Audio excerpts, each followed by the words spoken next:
देखो बेटा, wave optics में मैंने आप लोगों को एक टर्म पढ़ाई थी, wave front.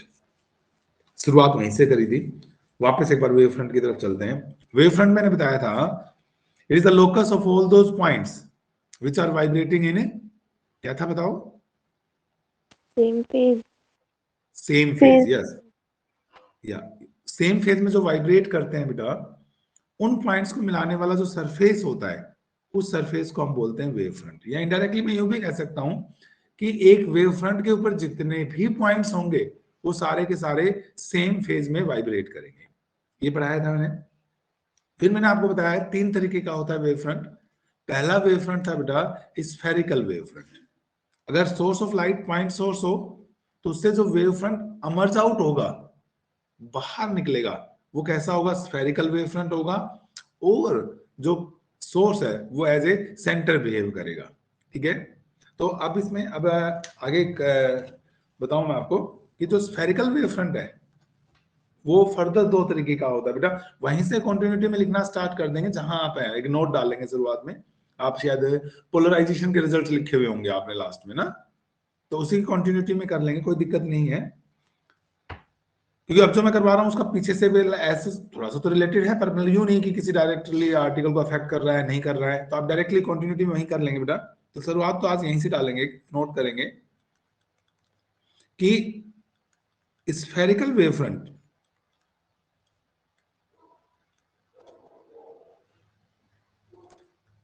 is of 2 types.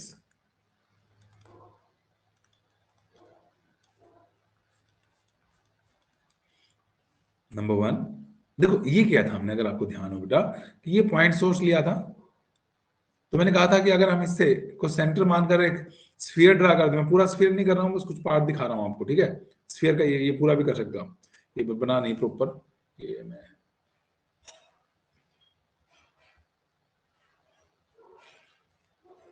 यहाँ गई, मान लो ये सोर्स। ठीक है, ये तो सेंटर लेकर ये एक हो गया। थोड़ी देर में मैंने बताया था ये यहाँ पहुंच जाएंगे, ये फैल इस तरीके से होता जाएगा। तो ये आपकी क्या था? वेव फ्रंट था, स्फेरिकल। ये पूरे स्फीयर बना लेना। ठीक है भाई, बनाना चाहो तो, जरूरत नहीं है पूरा स्फीयर बनाने की, जस्ट बता रहा हूं मैं। तो अगर कोई चाहे तो बना सकता है। तो अब देखो यहाँ पर क्या है, और आपको ध्यान हो तो बेटा, ये मैंने बताया था, ये क्या चीज है? एमरजेंट रे। हाँ, ये रेज हैं और ये वेव फ्रंट है। हमने कहा भी था वेव फ्रंट और रेज एक दूसरे के क्या होती हैं बेटा? परपेंडिकुलर होती हैं। परपेंडिकुलर। ठीक है, तो अब ये जो वेव फ्रंट है बेटा, इसको बोलते हैं हम क्या? डाइवर्ज नहीं हो रहा है, फैलता नहीं जा रहा है स्फेरिकल वेव फ्रंट, बड़ा होता जाएगा और बड़ा होता जाएगा बेटा। आगे जाओगे तो रेज भी आप देखो डाइवर्ज होती जा रही है कि नहीं जा रही है? यस और नो? Yes sir.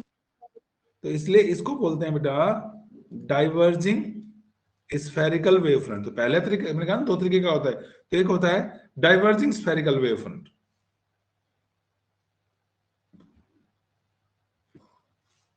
दूसरा जो होता है, अगर by the way light rays यूं आ रही है, देखो अगर मान लीजिए लाइट रेज एक पॉइंट पर कन्वर्ज हो रही है, यानी इसका बिल्कुल अपोजिट,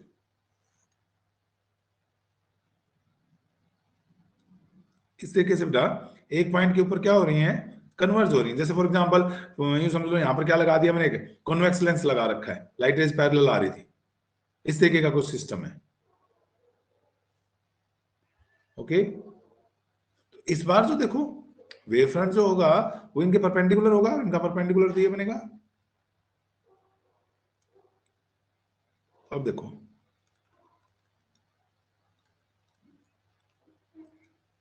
क्या होता जा रहा है, डाइवर्ज या कन्वर्ज? कन्वर्ज। कन्वर्ज हो रहा है। देखो बेटा लाइट रेज भी कन्वर्ज हो रही हैं। ठीक है, ये जो वेव फ्रंट होगा ये कहलाएगा फिर आपका कन्वर्जिंग स्फेरिकल वेव फ्रंट। अगर रेज डाइवर्ज कर रही है तो it is diverging spherical wave front, converge कर रही है तो क्या बन जाएगा आपका? कन्वर्जिंग। मतलब ये है और ये आपका सोर्स होगा।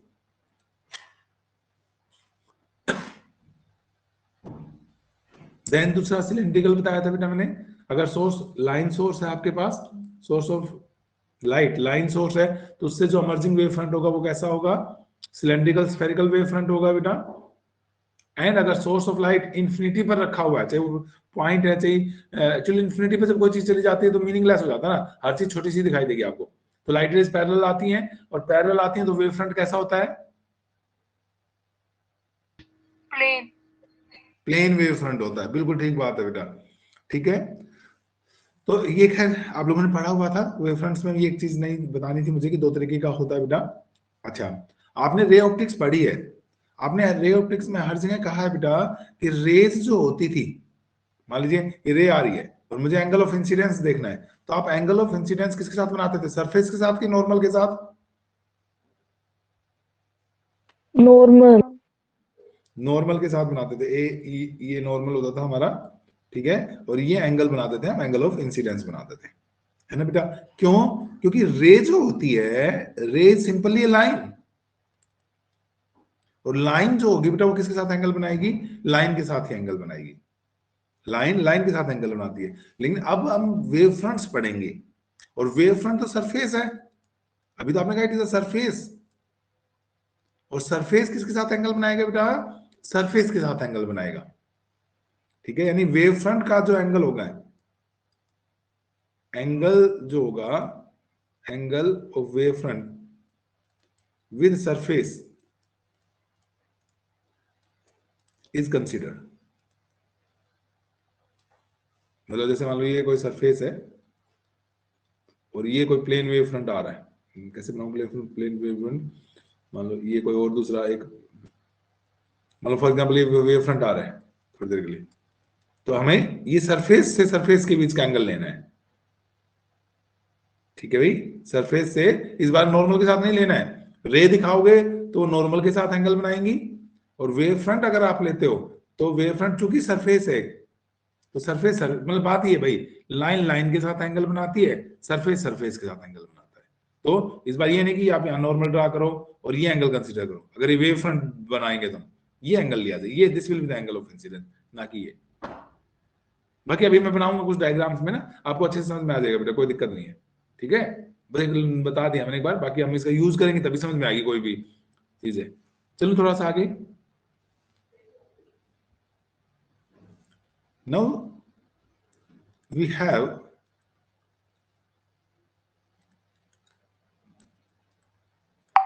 Huygens principle.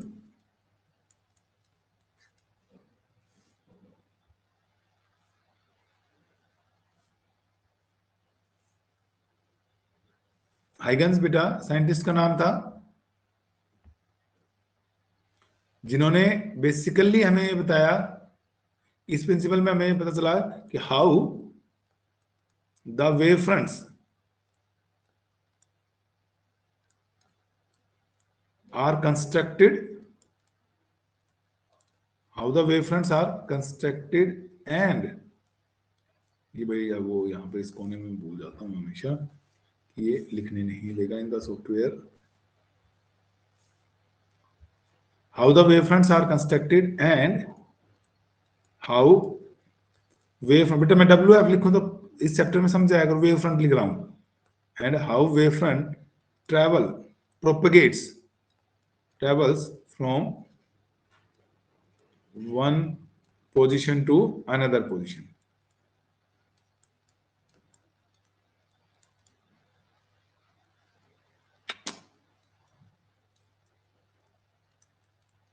एक पोजीशन से दूसरी पोजीशन तक कैसे जाते हैं।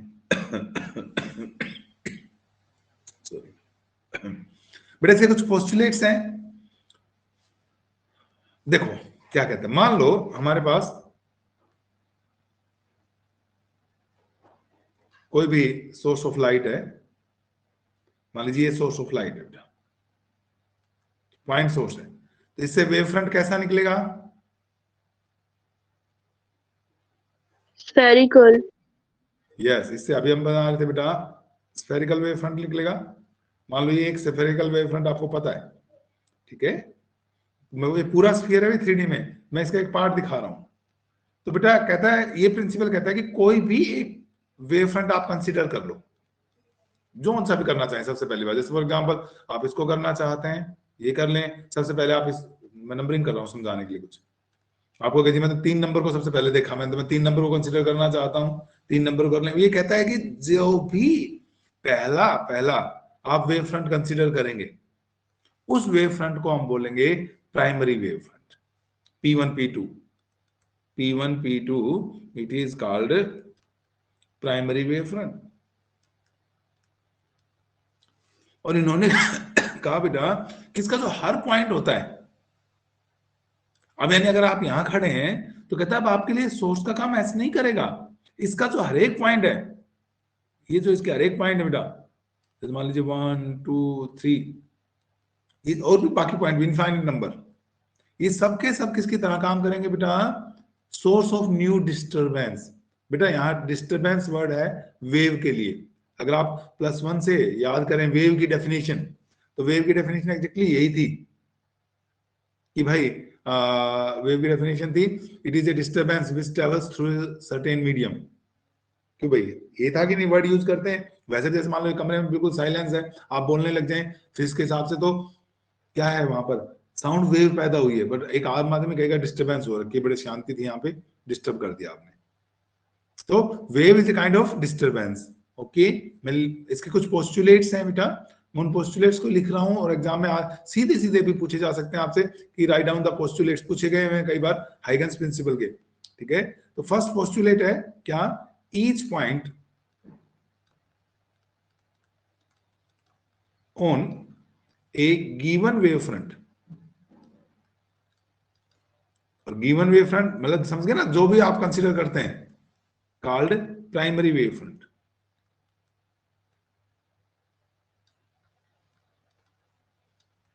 ईच पॉइंट, ये जो जैसे ये कंसीडर किया थी मेरे लिए क्या हो गया, प्राइमरी वेव फ्रंट हो गया बेटा। तो कहता है इसका हर एक point, each point on the given wave front behaves as source. और सोर्स ऑफ वेव ना कह के उन्होंने क्या कह दिया, चूंकि एग्जैक्ट हम वही लैंग्वेज यूज कर रहे हैं जो आइगन ने यूज की था, सोर्स ऑफ वेव भी कह सकते हैं, सोर्स ऑफ लाइट भी कह सकते हैं, पर इन्होंने जो वर्ड यूज किया था सोर्स ऑफ डिस्टरबेंस, क्योंकि लाइट भी कोई भी वेव हो सब डिस्टरबेंसेस ही हैं, as source of disturbance. Each point on a given wave front behave as a source of new disturbance called, और अब यहां से जो वेव शुरू होंगी बेटा, नया डिस्टरबेंस होगा, उसको हम बोलेंगे सेकेंडरी वेवलेट। ताकि ध्यान रहे, जैसे सेकेंडरी वेवलेट कहीं पढ़ूंगा मान लो मैं आर्टिकल के बीच में, न्यूमेरिकल के बीच में, डिफ्रेंशिएट करने के लिए वर्ड यूज कर लिया, जैसे ही पढ़ूंगा मेरे दिमाग में आ जाएगा, चाहिए सोर्स से नहीं निकली हुई है, ये कहां से स्टार्ट हो रहे हैं, किसी ना किसी वेव फ्रंट से स्टार्ट हो रहे हैं। ओके, दूसरा, अभी सेकेंडरी वेवलेट है तो ये मान लो सोर्स है, सोर्स है तो इससे क्या होगा बेटा, लाइट इधर भी निकलेगी, इधर भी निकलेगी, इधर भी निकलेगी, इधर भी निकलेगी, हर तरफ निकलेगी कि नहीं निकलेगी। कोई भी अगर सोर्स का काम कर रहा है तो लाइट डिस्टरबेंस क्या होगा, हर एक डायरेक्शन में निकलेगा। तो ये क्या कहते हैं, these secondary wavelets, second postulate, these secondary wavelets travel in all directions,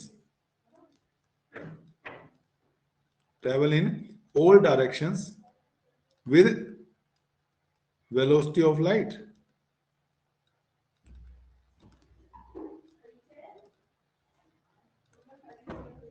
ठीक है बेटा, इन ऑल डायरेक्शन, जैसे मान लीजिए आप यहां से कर लें, जैसे अभी एक यूं समझ लो इसको बेटा, ये खुद सोर्स है, सोर्स है तब इसके चारों तरफ क्या होगा, ये स्फेरिकल वेव फ्रंट का कुछ बन जाएगा। सेम टाइम में ले रहे हैं तो सेम रेडियस के स्फीयर ड्रा कर रहा हूं बेटा मैं, ये हो सकता है छोटे बड़े दिख रहे हो, पर मैं बोल रहा हूं बेटा ये सब मैंने इक्वल रेडियस वाले ड्रा कर लिए हैं, नहीं इस तरीके से, ठीक है, तो हर डायरेक्शन में चलेगा।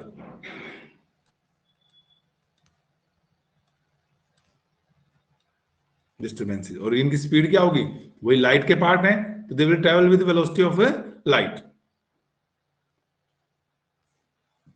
नाउ एनी सरफेस, अब देखो मान लो मैं एक सरफेस और ड्रा कर दूं इनको फॉरवर्ड डायरेक्शन में, इनको टच करता हुआ, इन स्फीयर्स को, जो स्फीयर बने बेटा इनको टच करता हुआ एक नया सरफेस बना लूं मैं, सोच के देखो, अब जो ये नया सरफेस बना है, क्या ये खुद भी एक वेव फ्रंट है? यस मैं सर। समझा? Yes sir. हाँ, बिल्कुल होगा ना बेटा, क्योंकि देखो 1 2 3 सेम फेज में है, तो ये तो पहले से हमने बोल दिया कि these are the part of a wave front.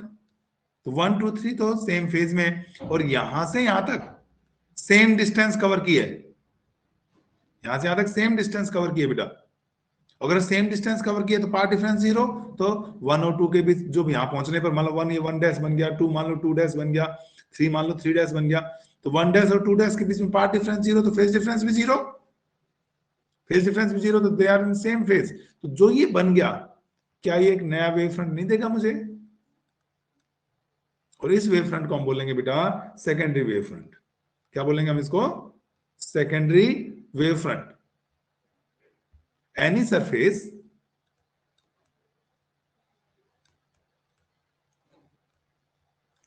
touching any surface touching these secondary wavelets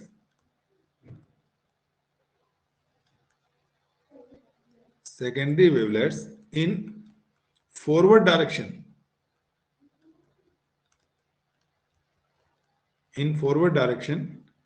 gives us a new wavefront called secondary wavefront. And that is how एक वेव फ्रंट से आप दूसरा, अब जैसे फॉर एग्जांपल अब और आगे चलना है, तो अब प्राइमरी वेव फ्रंट का काम कौन करेगा? अब मान लो और आगे चलने दो, सेकेंडरी वेव फ्रंट। हाँ, जो S1 S2 है, अब इससे आगे वालों के लिए ये प्राइमरी, ये नहीं कि सेकेंडरी के बाद टर्सरी कुछ नहीं होता। इस हाइगन प्रिंसिपल में दो ही टर्म है, प्राइमरी वेव फ्रंट और सेकेंडरी वेव फ्रंट बेटा। ओके, तो अब ये यहाँ पे फिर से एक बार हम स्फीयर ड्रा कर लेंगे, यहाँ स्फीयर ड्रा कर लेंगे, फिर एक सरफेस टच करता हुआ बना लेंगे, वो फिर सेकेंडरी बन जाएगा। उससे आगे जाएंगे तो जो सेकेंडरी है वो फिर से प्राइमरी का काम करने लग जाएगा, और इस तरीके से कि एक वेव फ्रंट से दूसरे वेव फ्रंट बनता चला जाएगा। और ये भी पता चला कि एक पार्ट से दूसरे पार्ट तक कैसे जा रहा है वेव फ्रंट, यहां से यहां तक कैसे गया, यहां से यहां तक कैसे जाएगा। ठीक है, तो किसकी फॉर्म में जाता है बेटा? सेकेंडरी वेवलेट्स की फॉर्म में जाता है। बताओ, तीनों पोस्टुलेट समझ में आए बेटा? तीन ही पोस्टुलेट्स आए गन प्रिंसिपल के। यस दो नंबर सर। के 2 नंबर के क्वेश्चंस में आता था, लेकिन इस बार तो खैर 2 नंबर के नंबर ऑफ क्वेश्चंस कम कर दिए, 3 ही क्वेश्चन आने हैं 2 नंबर के, तो मे भी उसमें पूछा जा सकता है। कहता है कोई भी फिर सुन लो बच्चों, कोई भी वेव फ्रंट ले ले बेटा, जो सबसे पहले आप कंसीडर करोगे उसको आपने प्राइमरी वेव फ्रंट मानना है, और उससे आगे का जो काम है उसके लिए सोर्स का काम, उस प्राइमरी वेव फ्रंट का हर पॉइंट जो है वो किसका काम करेगा बेटा? सोर्स का काम करेगा। Source of new disturbance called, क्या कहेंगे हम उसको? सेकेंडरी वेवलेट बोलेंगे बेटा।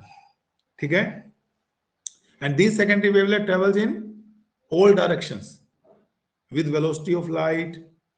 ठीक है, तो मान लो यहाँ से यहाँ तक सीटी डिस्टेंस है, तो यहाँ से यहाँ तक टी टाइम में आई, यहाँ पहुंच गया सीटी डिस्टेंस, ये भी सीटी कवर किया, इसने भी सीटी, तो भाई पार्ट डिफरेंस 0 इन सब में, तो फेज डिफरेंस भी 0, तो इनको टच करता हुआ एक सरफेस बना दूं मैं। ठीक है, तो वो एक नया वेव फ्रंट बन जाएगा, that is called secondary wave front. सीधी सीधी बात है। लेकिन अगर ध्यान से कुछ देखो बेटा, क्या देखो जरा, तुम पकड़ पाते हो नहीं? सेकंड पोस्टुलेट और थर्ड पोस्टुलेट में कुछ कॉन्ट्राडिक्शन कर दिया आइगन ने, मुझे ऐसा नजर आ रहा है, ध्यान से देखो क्या कॉन्ट्राडिक्शन है। सेकंड में उसमें फॉरवर्ड डायरेक्शन। यस, यहां तो उन्होंने कहा था इन ऑल डायरेक्शंस, और थर्ड पोस्टुलेट में उन्होंने क्या कर दिया बेटा? सिर्फ और सिर्फ क्या कर दिया? फॉरवर्ड डायरेक्शन का जिक्र कर दिया। कुछ कॉन्ट्राडिक्शन हो गई ना गड़बड़ भाई? यहां तो वो कह रहे, यहां से समझ में भी आ रहा है मुझे कि यू निकलना चाहिए था, यू बन रहा है, तो इसका मतलब एनी सरफेस हमारे हिसाब से, जब यहां से जब अब तक हमने सेकंड पोस्टुलेट पढ़ा, अगर थर्ड भी पढ़ा, तो भी हमारे हिसाब से अगर मैं इसको यहां टच कर दूं कि भाई इस बराबर बनाने पड़ेंगे ना, तो यहां आ जाएगा, मैं तो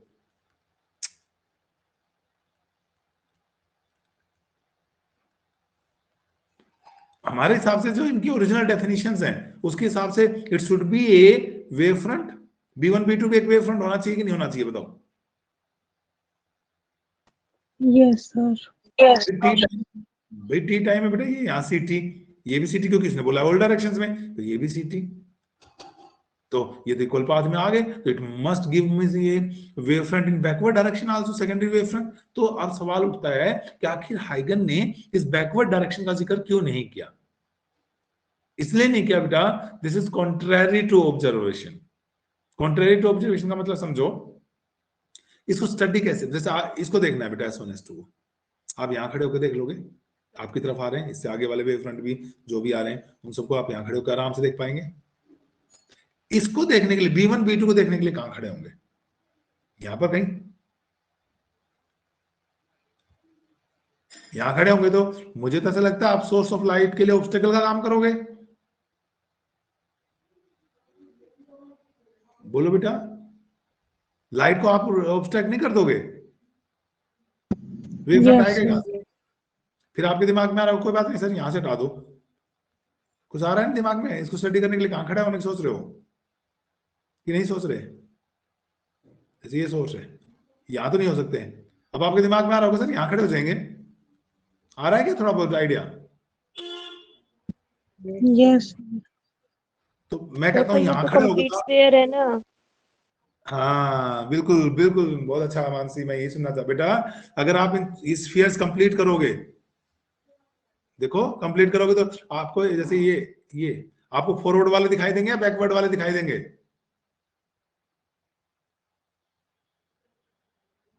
अरे बेटा स्फीयर तो ये पूरे जैसे ये तो मैंने प्राइमरी एक यहाँ मान लिया, ठीक है कि नहीं फॉरवर्ड। है? हाँ फॉरवर्ड वाले ये वाले ये जैसे ये स्फीयर्स हैं, ये पूरे स्फीयर्स यू बनेंगे ना बेटा, यू बनते जाएंगे, यू बनते जा रहे हैं ना, जैसे ये वाला भी यू बनेगा पूरा। तो इधर खड़े होगे तो आपको तो ये पार्ट दिखाई देना शुरू हो जाएगा, इसका बैकवर्ड क्यों दिखाई देगा? मतलब सीधी बात है कि हाइगन ने कहा कि जो बैकवर्ड वेव फ्रंट है बेटा उसे ऑब्जर्व नहीं किया जा सकता, और जिस चीज को ऑब्जर्व ही नहीं किया जा सकता पता नहीं वो होती है कि नहीं होती है। तो उन्होंने कहा मैं तो नहीं मानूंगा इस बात को कि होती है, यानी यहां से उन्होंने कंक्लूजन निकाल दिया कि energy never flows in backward direction, energy always flows in forward direction. ठीक है, it always flows in forward direction. So हम क्या कह रहे थे कि जो ये है ना बेटा कॉन्ट्रेरी टू ऑब्जर्व हो गया, ठीक है ना, तो हम एक नोट लिख लेंगे, the backward wave front,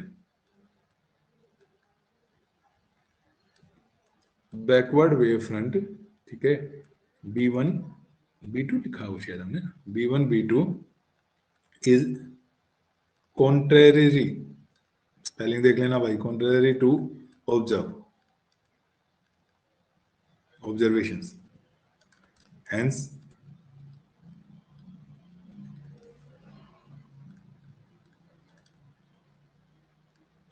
it is concluded that energy never flows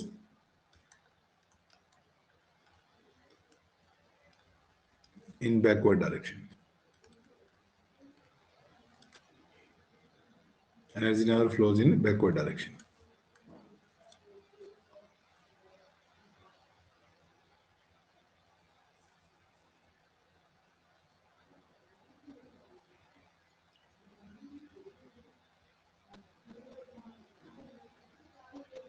Also, amplitude in any direction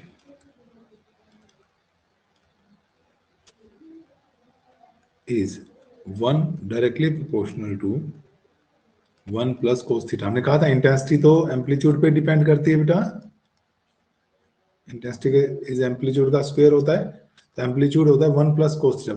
theta, theta जो होता है बेटा, ठीक है, वो क्या होता है हमारे पास कि यूं समझो, मैं बताऊं आपको कि जैसे ये सोर्स है,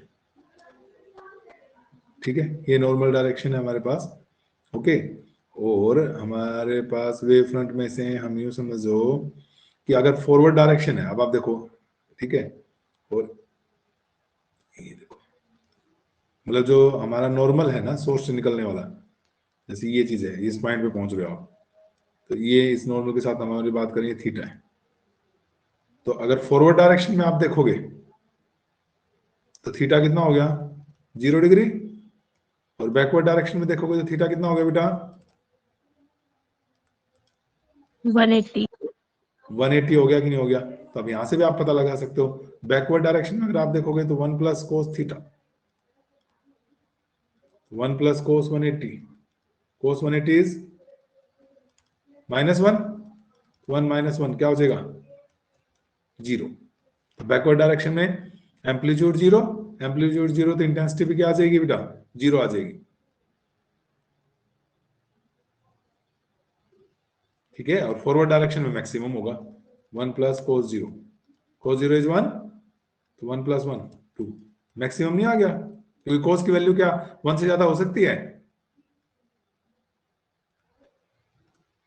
No, sir.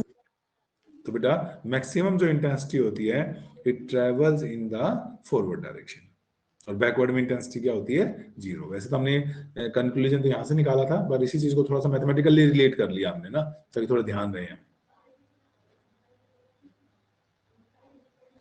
इसलिए बैकवर्ड डायरेक्शन में एनर्जी फ्लो नहीं करती, एनर्जी हमेशा किधर फ्लो करती है बेटा फॉरवर्ड। देखो कई बार क्या होता है, ये ना कुछ चीजें हाइपोथेटिकल बना ली जाती हैं शुरू में, मतलब इमेजिनेशन होती है कि भाई हम ऐसा होगा ऐसा होगा। अब वैसे मेरे को आपको तो ना ये लाइट वेव दिखती है, ना कोई सेकेंडरी वेवलेट दिखता है, ना कोई वेव फ्रंट दिखाई देता है, सच्चाई तो ये है।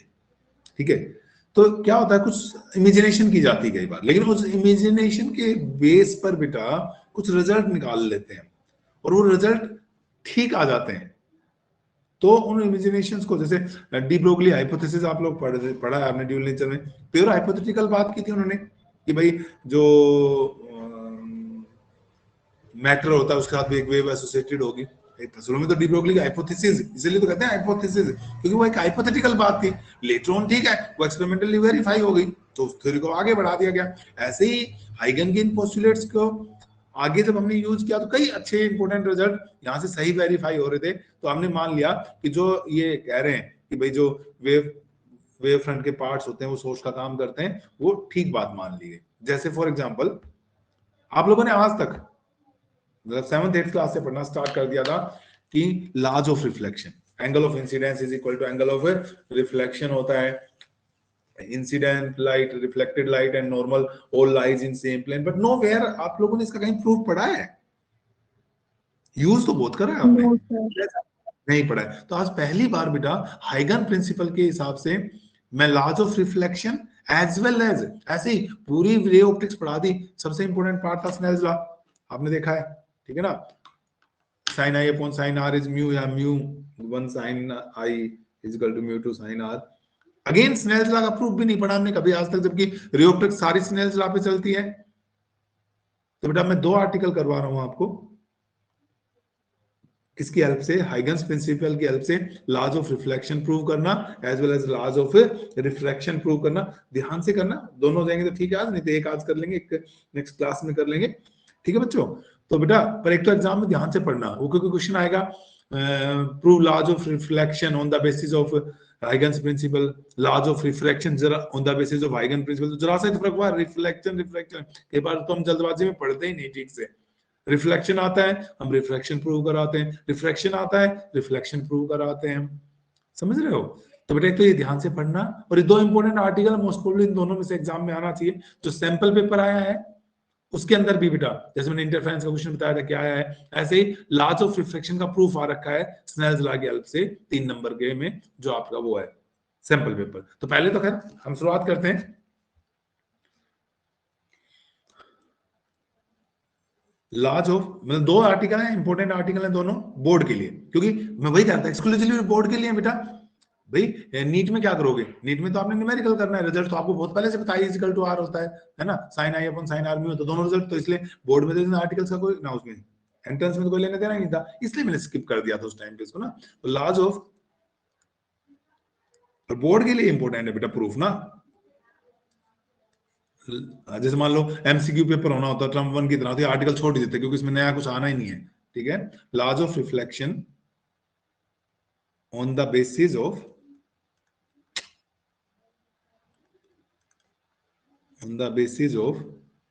Huygens बेटा हाइगन्स थ्योरी लिख दें, हाइगन्स प्रिंसिपल लिख दें, एक ही बात होती है। और मैं लिख देता हूं, चलो एक दो नाम और, हाइगन्स वेव थ्योरी भी बोलते हैं इसको, क्योंकि वेव से रिलेटेड इन्होंने थ्योरी दी है, हाइगन्स वेव थ्योरी। और खाली वेव थ्योरी भी आ जाए तो भी मतलब सबका एक ही बात है, हाइगन वेव थ्योरी, हाइगन थ्योरी, खाली वेव थ्योरी, सब एक ही बात है। देखो बेटा, मान लो this is a reflecting surface, mirror है मान लो M1 M2, ये इस साइड पर पॉलिश किया हुआ है। अब मान लो हमारे पास सोर्स इंफिनिटी पे रखा हुआ है। अगर सोर्स इंफिनिटी पे रखा हुआ है तो वेव फ्रंट कैसा इंसिडेंट होगा? वेव फ्रंट कैसा होगा? प्लेन। प्लेन। मान लो बेटा ये पूरा एक सरफेस 3D में सोचेगा, ये एक प्लेन वेव फ्रंट आ रहा है, वही P1 P2 कह रहा हूं, प्राइम इसको पहली बार कंसीडर करेंगे तो ये एक लाइन नहीं है बेटा, ये पूरा एक सरफेस है 3 डिमेंशनल परपेंडिकुलर टू स्क्रीन, ठीक है।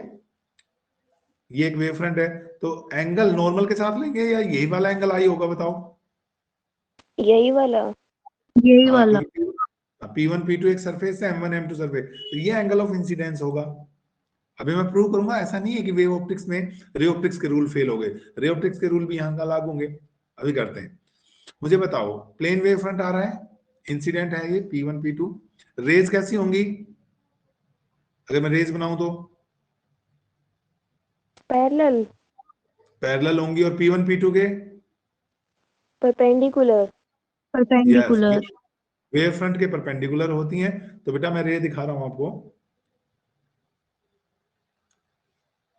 पैरेलल है एक दूसरे के, प्लीज स्केल से बना लेना, मेरा तो ठीक है, सीधी बनाना एक तो, और ये है मान लो ये रे 1 है, ये रे नंबर 2 है, these are perpendicular to each other,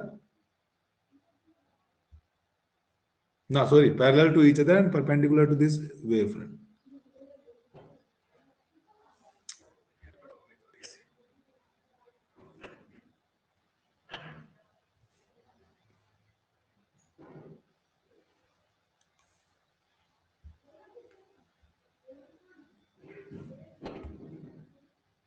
बना लिया यहां तक?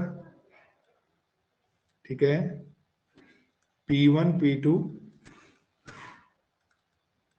इंसिडेंट वेव फ्रंट है, हाइगन की लैंग्वेज में बोलूं तो बेटा प्राइमरी वेव फ्रंट है 1 and 2,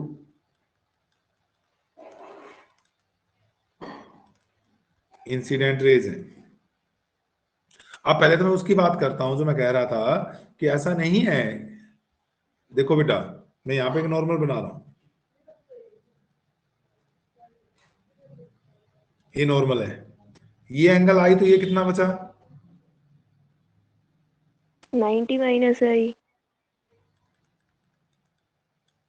ठीक है, ये देखो ये P1 P2 वेव फ्रंट है, रेड कलर में आपको जो दिखा रखी है वो रे है, तो ये पूरा एंगल कितना? 90।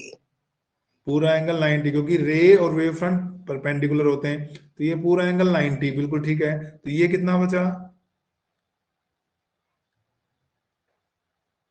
आई।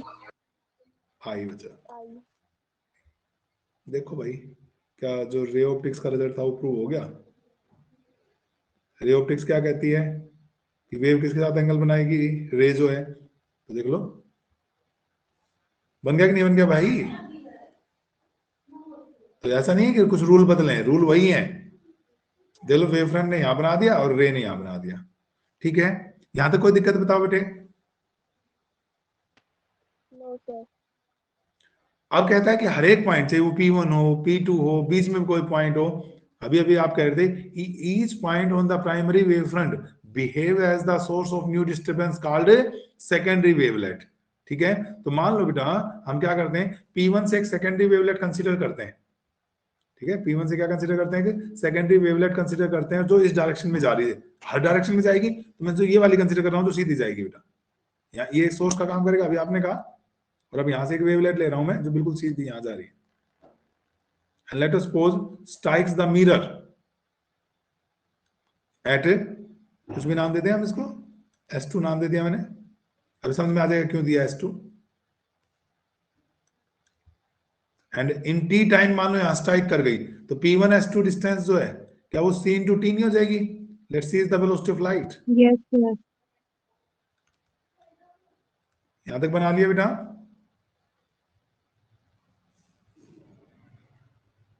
बना लिया तो इसमें थोड़ा सा लिखने का काम है। According to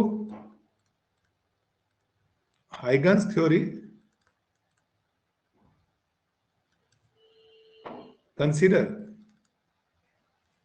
a secondary wavelet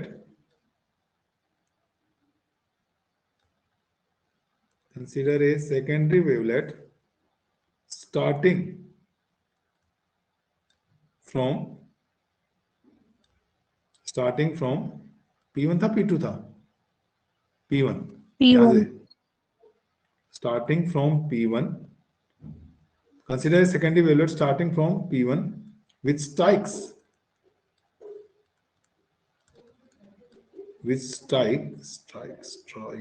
E और आएगा ना, स्ट्राइक, ठीक है, which strikes the reflecting surface at S2 in time t such that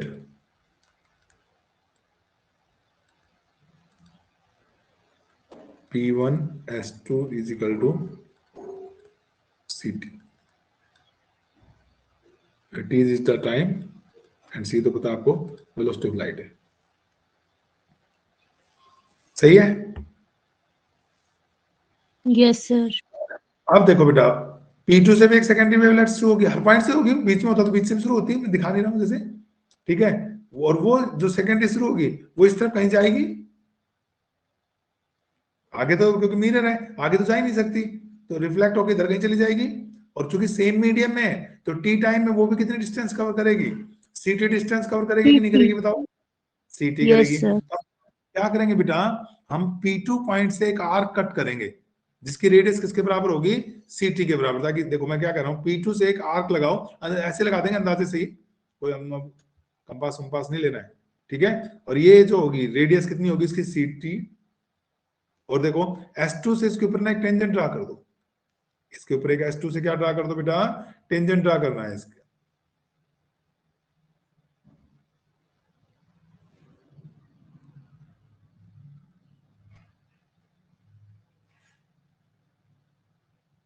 ये सीधा है स्टेट, ये ना, मान लो ये PS1 है और इसको यहां से मिला दो, इसके साथ मिला दो, P2 से मिला दो,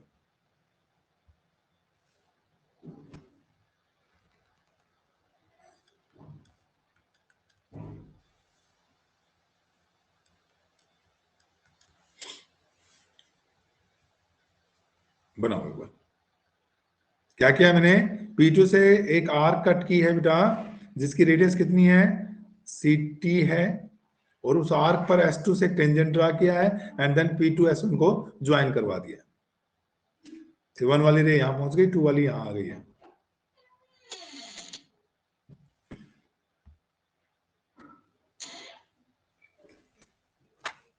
हाँ जी, अब द secondary wavelet from कौन सा पॉइंट था? P2, P1 का हिसाब किताब दे दिया, P2 का दे रहे हैं हम। Secondary wavelet from P2 also covers CT distance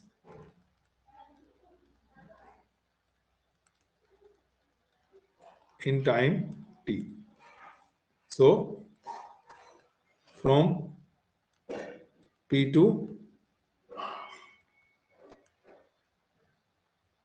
draw an arc of radius CT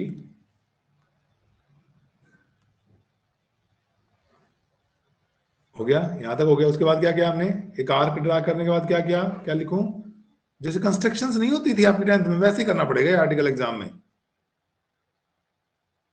CT from S2 draw S1 S2 tangent to this arc and join है भाई, ये खाली ज्वाइंट नहीं है, कुछ चीजें अपने आप लिख रहा है। एंड ज्वाइन क्या था बेटा, किससे ज्वाइन करना था हमें, P2 S1।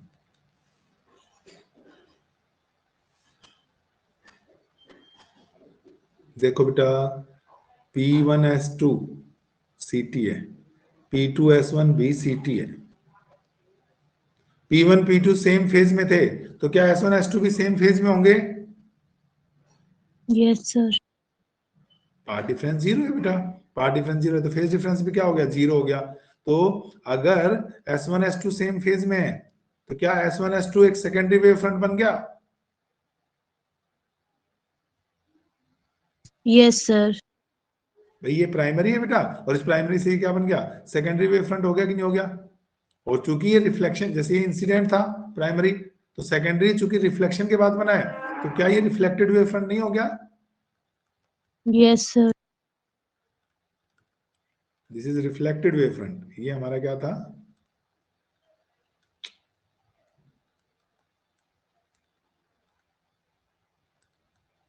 Incident wave front. और अगर ये रिफ्लेक्टेड वेव फ्रंट है तो ये जो एंगल होगा, ये एंगल R हो जाएगा कि नहीं हो जाएगा?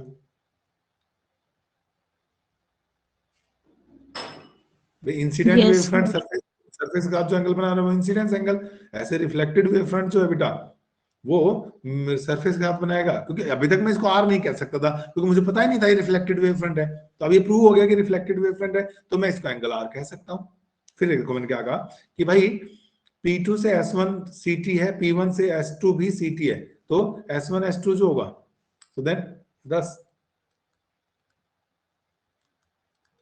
S1 S2 represents, क्योंकि हम हाइगन थ्योरी पे उठा रखे हैं। ये क्या होगा इस पेन को, S1 S2 represents a new wave front या secondary wave front, secondary wave front called secondary wave front called कौन सा wave front, क्या कहेंगे हमें, हमने क्या कहा बेटा इसको यहाँ पे, reflected wave front।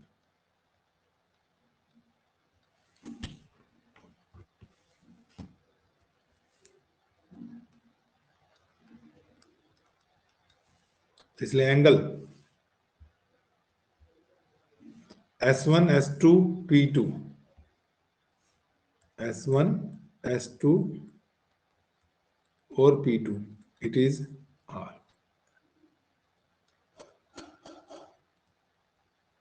Angle of reflection. अब आपको ये भी पता लग गया होगा मैंने इसको S1 S2 नाम क्यों दिया था, क्योंकि मुझे पता था ये सेकेंडरी वेव फ्रंट बन जाएगा, इसलिए मैंने पहले से इसको S1 S2 नाम दे दिया था बेटा।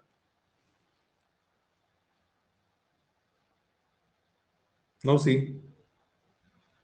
Triangle P2 P1 S2, triangle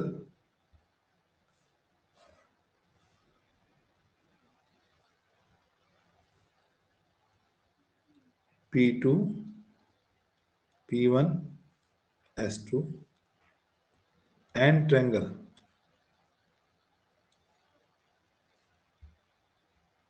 एक तो ये होगी थी P2 P1 S2, एक ले रहा हूं बेटा P2 S1 S2,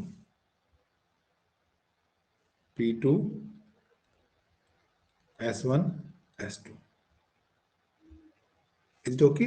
एक तो ये बेटा ये वाले ट्रायंगल, और एक ये वाली ट्रायंगल। देखो इनके अंदर P2S2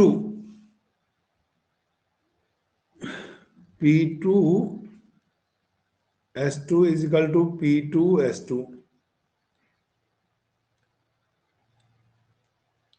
कॉमन। बिल्कुल ज्योमेट्री की याद आ रही होगी आपको, 10th क्लास में जो ज्योमेट्री पढ़ी होगी। कॉमन साइड है ये भाई कॉमन साइड। ये देखो Yes, बेटा, sir.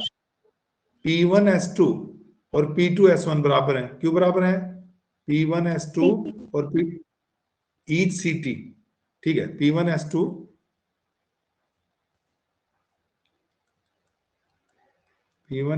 इज इक्वल टू क्या था वहां से, P2S1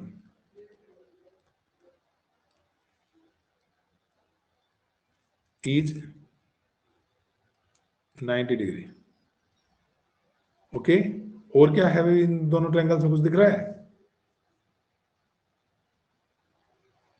I equal to are मत कहते, नहीं तो प्रूव करना है। परपेंडिकुलर। परपेंडिकुलर। ये एंगल 90 देखो बेटा, Yes, sir. क्योंकि ये वेव फ्रंट है, ये रे है, ये S1 S2 वेव फ्रंट है, रेड कलर में ये रे है, तो ये एंगल कितना हो गया? 90 डिग्री हो गया। तो angle P1 is equal to angle S1। P1 is equal to S1 is 90 degree. ये गलत लिख दिया मैंने ना बेटा, ये पेन मेरा गड़बड़ हो गया, क्या हो गया पता नहीं, क्या लिख रहा है ये तो ईच 90 डिग्री था, और यहाँ पे लिखो बेटा, मैं बोल रहा हूँ ये लिख नहीं पा रहा है मेरा, ठीक है ना, थक गया शायद ये पेन।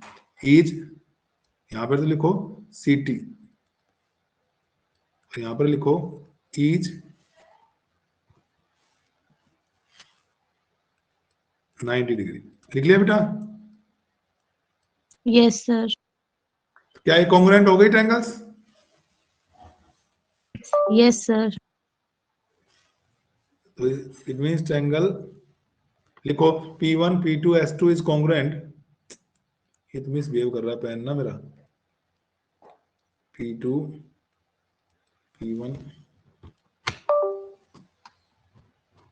एक मिनट में इसको रीइंस्टॉल करके देखता हूं। P1 P2 जो भी है S2 is congruent with the triangle P2 S1 S2। हो गया बेटा कॉन्ग्रुएंट? सिंपल ही Yes, ढूंढना है sir. कॉन्ग्रुएंट का। और कॉन्ग्रुएंट का मतलब क्या होता है? तीनों एंगल तीनों साइड बराबर होंगे कि नहीं होंगी? Yes, sir. तो क्या I equal to R prove हो गया? Yes, sir. भाई ये दोनों ट्रायंगल आपने क्या कर दी बेटा, ये वाली ट्रायंगल और ये वाली ट्रायंगल कॉन्ग्रुएंट प्रूव कर दी, ठीक है ना। तो अब ये एंगल 90 के, तो इसका कोरस्पॉन्डिंग ये एंगल हो गया, तो इसलिए क्या होगा, angle I is equal to angle R हो गया कि नहीं? हेंस लिखो बेटा, हेंस ये देखूंगा इसको कल तक क्या हो गया, angle I is equal to angle R। लिख लिया? Yes, sir.